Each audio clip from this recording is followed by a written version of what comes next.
Good day, everyone. So, I am Krishmi Malia Banco, and my assigned topic is all about instructional design theories. Objective. At the end of the discussion, the participants must have been able to identify the basic principle of different instructional materials, explain and relate relevant learning theories to teaching practices in the Philippine classroom, and apply these theories in designing simple and practical lessons activities. So, guiding questions. First, what are instructional design theories and why are they important in education? 2. How do Cogni's 9 event of instruction guide classroom teaching? 3. What is constructivist learning theory and how can it be applied in the Philippine schools? Fourth, how do Muriel's first principle of instruction promote effective learning? And 5. How can teachers in the Philippines use instructional design theories in technology-based lessons? Introduction. Instructional design theories acts as map for teachers, guiding lesson planning and delivery. They set standards to make teaching more effective and organized. So, ang instructional design theories daw is mauni ang maghatag og direction sa mga teachers on how lesson should be planned and delivered so that students will learn better. And the challenges in the Philippine classrooms, overcrowded classes. Overcrowded is we know naman ta nga kuan kanang lacks of classrooms bitaw ang Philippines. Then magisod ang mga teachers og gain sa atong attention kay ang uban kay banha sila, ang uban kay dili na sila maminaw. Then next is lack of resource.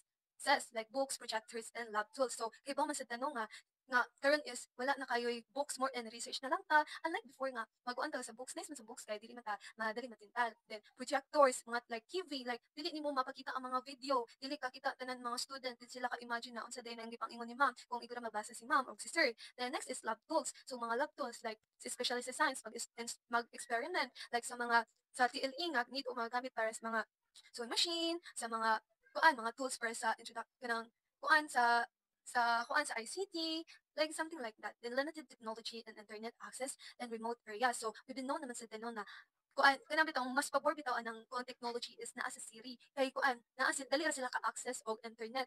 Kanang kuan unlike sa mga naa sa isla, sa mga mountain, sa mga bukid nga kuan maglisod sila din kay hinay og signal or internet. So because of this issue, it's become important for teachers to teach students using instructional design theories. This helped create clear, achievable, and structured lessons even with limited resources. So, makahelp ni siya, magamit na to siya anytime, anywhere, with bisag wala ta, bisag kuwangan ta mga resources. Example on it is Gagna's 9 events of instruction. Start with engaging questions, give clear explanations, and including practice activities. Teacher can make lesson fun and introductive through real-life application and student-centered tasks. For example, activity, think, pair, share, encourage curiosity, engagement, and participation. Overall, applying instructional design theories embrace learner and teaching efficacy. This instructional design theories, and it's important. Instructional design theories are guides that help teachers plan lessons in a structured, systematic way. They make sure that every student has clear objective, meaningful activity, and fair assessment. So kita man jud as a student no is ganahan ta nga dili boring ang lesson. So in kuan pa lang ang mga teachers pa lang is nangitan na sila way before sila mo discuss like a short recap ba na or ipag-introduce nila sa lesson is na sila magpakulo-kulo sila o kuan mga games like something like that. Without this guidance, lesson might be boring, become unorganized or too boring because of endless lecture, which can make students lose interest. So, as a student is, like, samot na bitaw hapit na bitaw mamuhi or holy art is mga katubo naman ta. So, mangita ang atong mga teacher o mga energizer na connected sa lesson or something like that. With instructional design, teachers are able to create a logical and steady flow from introducing the lesson to presenting the content of teaching if students really understood the topic. Different theories in instructional design. Gagner's 9 events of instruction. Gagner's theory explains 9 steps to help students learn more effectively, and these steps serve as a complete guide for teachers and delivering their lessons. First is gaining attention. Second is informing learners to the objective, recall of prior knowledge, present the content, provide learning guides, obtain performance practice, giving feedback, assessing performance, enhancing retention and performance.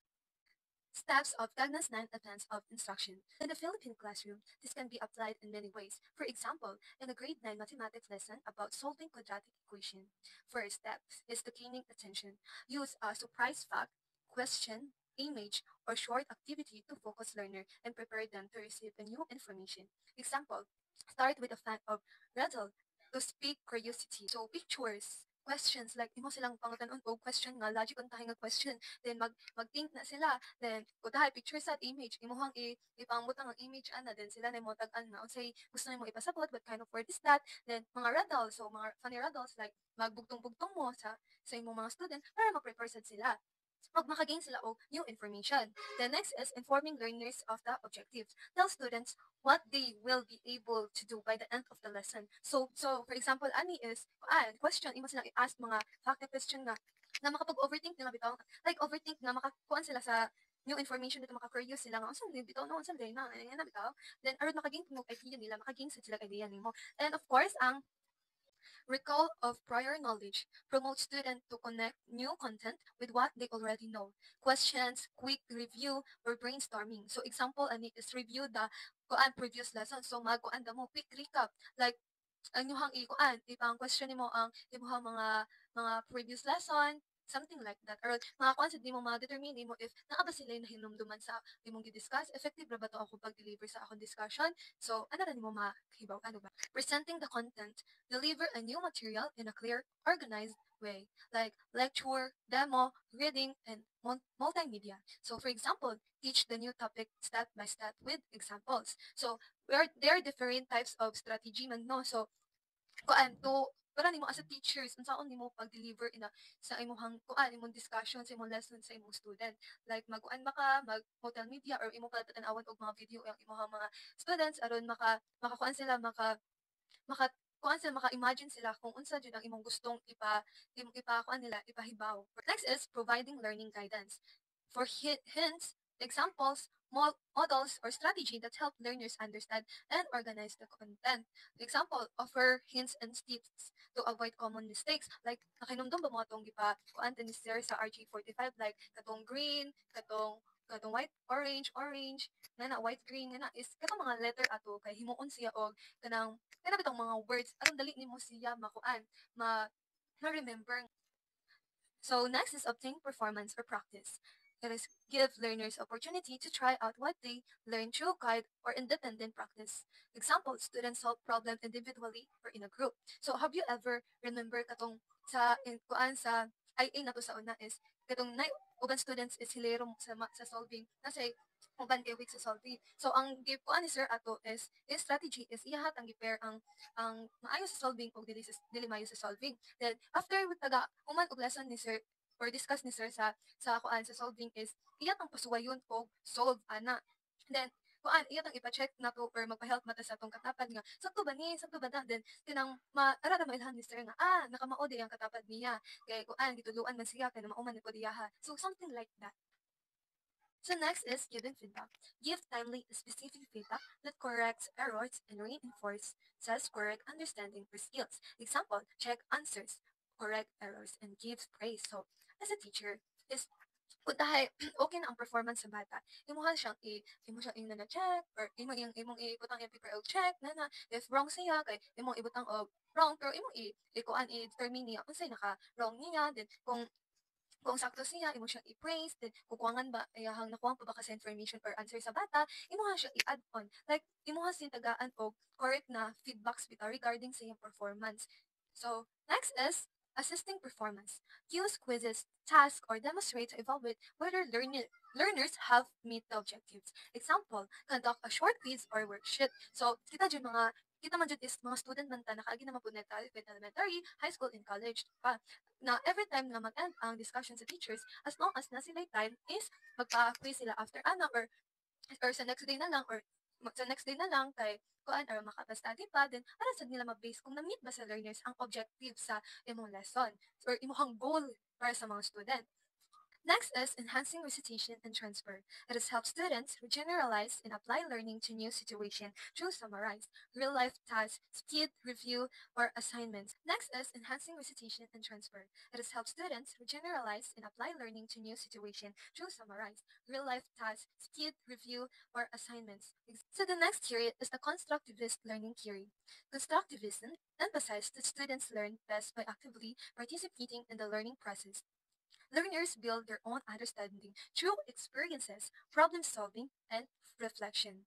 Focus on applying knowledge to real life situation rather than memorizing the fact. So example ani is we TLE students daghan kayo tag na agi daghan tag na experience from especially from the skill test no like kuan kada RG45 magtalk ra tag RG45 na nakasuway na mi ana kahibaw mi ana ma'am nga na then kuan makarelate ta ba like for example sa tanang mag-discuss ta kantahay sa AFA like parehas ni Sir Lloyd no daghan kay siya example kay daghan siya experiences nga about sa agriculture din mga naay mga rice fields sila Ate Rose na participated kayo sila sa discussion kay sila man mismo is naa sila experience na makarelate ta sa lesson.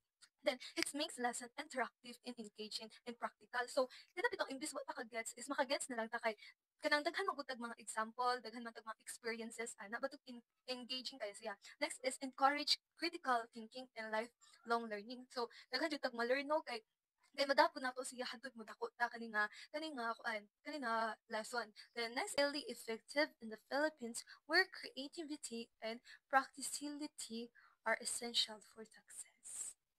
Our next theory is the Merrill's first principles of instruction. So Merrill's first principle of instructions emphasize that students learn best when lessons are centered on real problems and situations.